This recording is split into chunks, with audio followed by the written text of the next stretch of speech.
மக்களே, ஜூன் 6 டெல்லியில ஜந்தன் மந்தன்ற இடத்துல காக்ரோச் ஜனதா பார்ட்டி சிஜேபி தன்னோட முதல் போராட்டத்தை பண்ணாங்க. அவங்க வச்ச ஒரே கோரிக்கை என்னன்னா, மத்திய கல்வி அமைச்சர் தர்மேந்திர பிரதான் தன்னோட பதவியை ராஜினாமா பண்ணணும்னு சொல்லிருக்காங்க. அவர் ஏன் பதவியை விட்டு விலகணும்னா, நீட் எக்ஸாம்ல நடந்த கொஸ்டின் பேப்பர் லீக் அவுட்டும் சிபிஎஸ்இ ஆன்சர் பேப்பர் கரெக்ஷன் பண்றப்ப நடந்த குளறுபடிகள், இது ரெண்டுத்துக்குமே central educational minister Dharmendra Pradhan தான் பொறுப்பேற்றுக்கணும்னு, அவர் பதவியை விட்டு விலகணும்னு போராட்டம் பண்ணாங்க. இப்ப நீட் எக்ஸாம்க்கும் சிஜேபிக்கும் எப்படி டை அப் ஆச்சுன்னு பார்க்கலாமா? NEET exam entrance exam for MBBS and BDS May 3, 2026 அன்னைக்கு நடந்துச்சு. மொத்தம் 22,05,035 மாணவர்கள் எக்ஸாம் எழுதிட்டு வெளியில வரதுக்குள்ள கொஸ்டின் பேப்பர் லீக் அவுட் ஆயிடுச்சுன்னு ஒரு நியூஸ் வந்துருச்சு. அப்புறம் தான் தெரிஞ்சிருக்கு, எக்ஸாம் எழுதுறதுக்கு கொஞ்ச நேரத்துக்கு முன்னாடியே வாட்ஸ்அப்ல கொஸ்டின் பேப்பர் வந்துருச்சு. சில ஸ்டூடெண்ட்ஸ் அதை பார்த்துட்டு அதுக்கேற்ற மாதிரி ப்ரிப்பேர் பண்ணிட்டு வந்துதான் எழுதியிருக்காங்க. சென்ட்ரல் கவர்மெண்ட் இந்த இஷ்யூவை சிபிஐக்கு மாத்தினாங்க. ஸோ சிபிஐ விசாரணையில தான் தெரிய வந்துச்சு, கொஸ்டின் பேப்பர் செட் பண்ற கமிட்டி இருப்பாங்கல்ல, அவங்கள சில பேர் கோச்சிங் கிளாஸஸ் நடத்திருக்காங்க. ஸோ அதுல யாரோ தான் காசுக்காக கொஸ்டின் பேப்பரை லீக் அவுட் பண்ணிருக்காங்க. அதனால மத்திய கல்வித்துறை அமைச்சர் தர்மேந்திர பிரதான் இந்த மாதிரி குளறுபடிகள் நடந்தது உண்மைதான். ஸோ உண்மையா படிச்சிருந்த ஸ்டூடெண்ட்ஸ்க்கும் இந்த மாதிரி கொஸ்டின் பேப்பர் பார்த்து படிச்சிருந்த ஸ்டூடெண்ட்ஸ்க்கும் டிஃபரன்ஸ் இருக்காதுன்னு நடந்து முடிஞ்ச நீட் எக்ஸாமை கேன்சல் பண்ணிட்டாரு. ஸோ அதுக்கு ரீ எக்ஸாம் ஜூன் 21 அன்னைக்கு நடக்கும்னு அனௌன்ஸ் பண்ணிருக்காங்க. இது மேனேஜ்மெண்ட் சைட்ல நடந்த தப்பு, ஆனா ஸ்டூடெண்ட்ஸ்க்கு பனிஷ்மெண்ட் கொடுத்த மாதிரி ஆயிடுச்சு. ஆல்ரெடி இப்ப இருக்க ஸ்டூடெண்ட்ஸ் எல்லாம் என்ட்ரன்ஸ் எக்ஸாம பயங்கர ஸ்ட்ரெஸ்ல தான் ஹேண்டில் பண்ணிட்டு இருக்காங்க. ஏன் 10th and 12th முடிக்கிறதே பெரிய டாஸ்கா இருக்கு. 9thலயே 10th போர்ஷனும் 11thலயே 12th போர்ஷனும் இந்த மாதிரி 2 வருஷம் ஒவ்வொரு போர்ஷனை படிச்சு மக்கப் பண்ணி சில ஸ்கூல்ஸ் எல்லாம் ஸ்டூடெண்ட்ஸ் ஒரு வழி பண்ணிட்டு இருக்காங்க. அது முடிச்ச கையோட நீட் ஜேஇஇன் என்ட்ரன்ஸ் எக்ஸாம் ப்ரிப்பரேஷன் வந்துடும். இன்னொன்னு, இந்த நீட் எக்ஸாம்ல there is no limit for number of attempts. ஒருத்தர் எத்தனை அட்டம் வேணா எடுக்கலாம். ஸோ சில பேர் டாக்டர் ஆகணுன்ற வெறியில 2, 3, 4, 5 நிறைய அட்டம்ஸ் எழுதிட்டு இருக்காங்க. அவங்க எல்லாம் ராப்பகலாம் உயிரை கொடுத்து படிச்சு சூப்பரா எக்ஸாம் எழுதிட்டு அப்பாடான் ரிலீஃப் ஆகிறதுக்குள்ள திரும்பி ரீ எக்ஸாம்னு சொன்னா எப்படி இருக்கும்? ஸ்ட்ரெஸ்ஸோட உச்சத்துக்கே போயிடுவாங்க. அந்த மாதிரி போய் தான் 2 ஸ்டூடெண்ட்ஸ் இது வரைக்கும் இறந்துருக்காங்க. நீட் எக்ஸாமோட ப்ரெஷர் தாங்க முடியலன்னு லெட்டர் எழுதி வச்சுட்டு இறந்து போயிட்டாங்க. The matter is getting very worse. Parents எல்லாம் என்னோட பொண்ணுக்கு இந்த ஸ்ட்ரெஸ் சமாளிக்க முடியல, நீட் எக்ஸாம் ப்ரெஷரை தாங்க முடியலன்னு சைக்காலஜிஸ்ட் டாக்டர் கிட்ட அப்பாயின்மெண்ட் கேட்டு கியூ கட்டி நிக்கிறாங்க. ஒரு பக்கம் ஸ்டூடெண்ட்ஸ் வந்து யாராச்சும் கேள்வி கேட்க மாட்டாங்களானோ, பேரண்ட்ஸ் எல்லாம் இதுக்கு ஒரு எண்டே இல்லையான்னு நினைச்சிட்டு இருந்த டைம்ல தான் சோஷியல் பிளாட்ஃபார்ம்ல நீட் எக்ஸாம்க்கு எதிராக ஒரு வாய்ஸ் வந்துச்சு. அதான் CJP, cockroach Janata party. CJP எப்படி ஆரிஜின் ஆச்சுன்னு பார்க்கலாம். May 16 அன்னைக்கு India's top most judge, supreme கோர்ட்டோட சீஃப் ஜஸ்டிஸ் சூரியகாந்த் அவர்கள் ஒரு கேஸ்ல தன்னோட கருத்தை பதிவு பண்ணிருக்காரு. அதுல இந்தியாவில் இருக்கிற யங்ஸ்டர்ஸ் எல்லாம் கரப்பாம்பூச்சிகள் பண்ற வேலையை தான் பண்ணிட்டு இருக்காங்க. மீடியாலையும் சோசியல் மீடியாலையும் தேவையில்லாத கமெண்ட்ஸ் போட்டுட்டு குறை சொல்லிட்டு இருக்காங்க. அது மட்டும் இல்ல, பாராசைட்ஸ் ஒட்டுண்ணிகள்னு சொல்லுவாங்கல்ல, அது மாதிரி சிஸ்டத்தை அட்டாக் பண்ணிட்டு இருக்காங்க. இதுதான் அவங்க வேலைன்னு இந்தியாவில் இருக்கிற யங்ஸ்டர்ஸ் எல்லாம் கரப்பாம்பூச்சிகளோடையும் பாராசைட்ஸ்களோடையும் கம்பேர் பண்ணி பேசியிருக்காரு. இதுக்கு கடுமையான கண்டனங்கள் வந்துச்சு.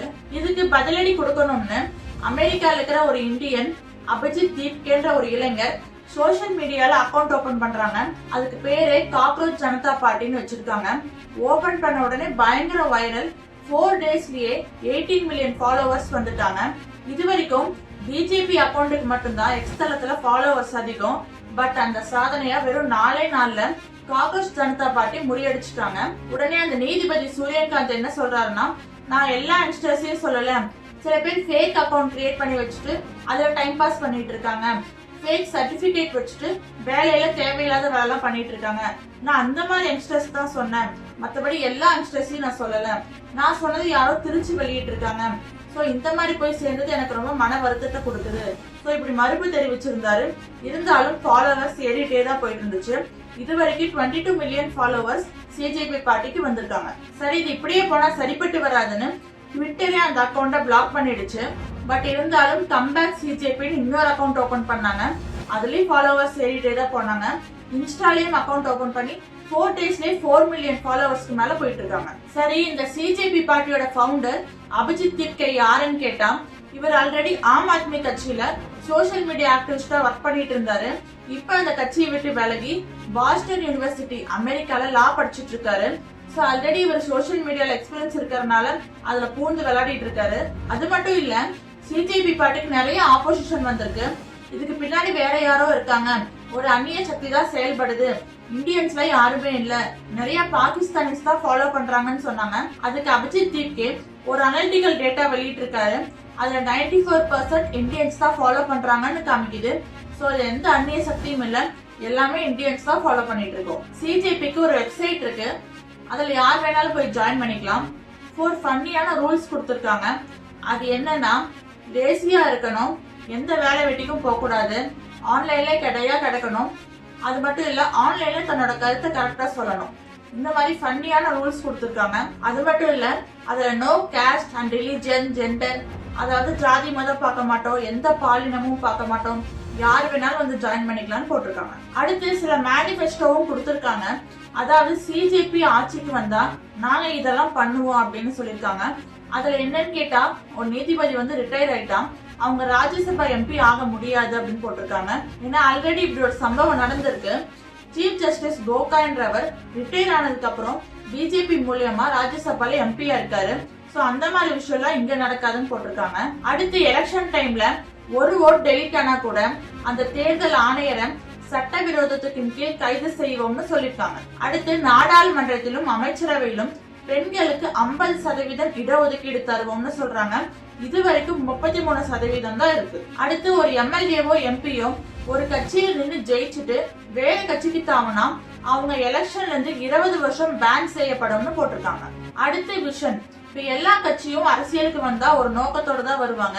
அந்த மாதிரி சிஜேபியோட நோக்கம் என்னன்னா, நாங்க மக்கள் வரி பணத்துல ஊர் சுத்த மாட்டோம், பிஎம் கேர்னு இந்த மாதிரி ஃபண்ட் எல்லாம் அமைக்க மாட்டோம், எங்களோட ஒரே நோக்கம் questioning மட்டும்தான், questioning louder and louder, சத்தமாக கேள்வி கேட்பது மட்டும்தான் எங்க வேலைன்னு சொல்லியிருக்காங்க.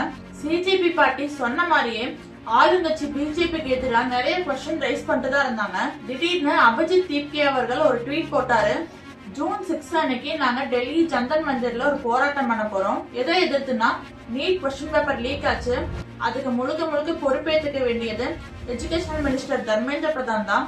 சோ அதனால அவர் பதவியை விட்டு விலகணும்னு போராட்டம் பண்ண போறோம்னு சொல்லியிருந்தாங்க. இதுக்காக அமெரிக்கால இருந்து ஜூன் 6 அன்னைக்கு மார்னிங் டெல்லி ஏர்போர்ட்டுக்கு நான் வந்துருவேன், எனக்கு சப்போர்ட் பண்ணணும்னு நினைச்சீங்கன்னா எல்லாரும் களத்துக்கு வாங்கன்னு சொல்லியிருந்தாரு.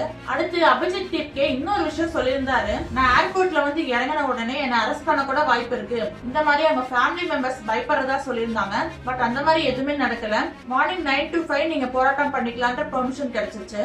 சொன்ன மாதிரியே அபிஜித் தீப்கே ஜூன் 6 அன்னைக்கு மார்னிங் டெல்லி ஏர்போர்ட்ல வந்து இறங்குறாரு. கையில டாக்டர் அம்பேத்கரோட ஆட்டோபயோகிராபி புக்கை காமிச்சிட்டே தான் வராரு. அவர் அந்த ஏர்போர்ட்ல இருந்து ஜந்தன் மந்தன் வரைக்கும் வரப்ப கிட்டத்தட்ட 3000 ஃபாலோவர்ஸ் அவரை ஃபாலோ பண்ணிட்டே வராங்க. மார்னிங் 9 o'clock சிஜேபி தன்னோட அமைதி போராட்டத்தை ஸ்டார்ட் பண்ணிட்டாங்க. காலையில ஆட்கள் கம்மியா இருந்தாலும் பகல் டைம்ல நிறைய பேர் வந்து சேர்ந்துட்டாங்க. கூட்டம் நல்லா கூடிச்சு, யங்ஸ்டர்ஸும் வந்துட்டே இருந்தாங்க. நிறைய பேர் காக்ரோச் மாஸ்க் போட்டுட்டு போராட்டம் பண்ணிட்டு இருந்தாங்க. கையில நிறைய பலகைகளும் வச்சிருந்தாங்க. அதுல நீட்டை எதிர்க்கிறோம், தர்மேந்திர பிரதான் அவர்கள் பதவியை விட்டு விலகணும், NTA நேஷனல் டெஸ்டிங் ஏஜென்சி ஒரு பொறுப்பு இல்லாம இருக்கு, இந்த மாதிரி நிறைய வந்துட்டு எழுதி வச்சு அதை காமிச்சிட்டு இருந்தாங்க. நேரம் ஆக ஆக சில பேர் ரிலிஜனோட ஸ்லோகன்ஸ் எல்லாம் சொல்லிட்டு இருந்தாங்க, மத கோஷங்களை எழுப்புனாங்க. இவங்க மத சண்டை வந்து உருவாக்க போறாங்கன்னு ஒரு 6 பேரை மட்டும் கைது பண்ணிருக்காங்க. இதுல சோனம் வங்சுக் அப்படின்ற ஒரு பெரிய சமூக ஆர்வலர் போராட்டத்துல வந்து ஜாயின் பண்ணாரு. இந்த போராட்டத்துல அபிஜித் தீப்கேவோட கோரிக்கை என்னன்னா, சாயந்தரம் 5 மணி வரைக்கும் நாங்க டைம் தரோம், அதுக்குள்ள மத்திய கல்வித்துறை அமைச்சர் தர்மேந்திர பிரதான் பதவி விட்டு விலகணும்னு ஒரு கெடு கொடுத்திருந்தாங்க. ஈவினிங் 5 மணி ஆயிடுச்சு. போராட்டம் முடியற டைம்ல அபிஜித் தீப்கே என்ன சொல்லியிருந்தாருன்னா, தர்மேந்திர பிரதான் அவர்கள் இன்னும் ஒரு வாரத்துல பதவியை ராஜினாமா பண்ணணும், இல்லன்னா டெல்லியில மட்டும் இல்ல இந்தியா முழுக்க இருக்க எல்லா யங்ஸ்டர்ஸும் அடுத்த வாரம் சாட்டர்டே இதே மாதிரி போராட்டம் பண்ணுவோம்னு சொல்லியிருக்காங்க.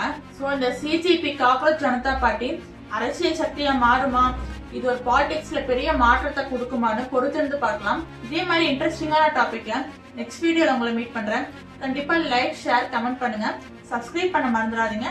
So thank you, bye bye.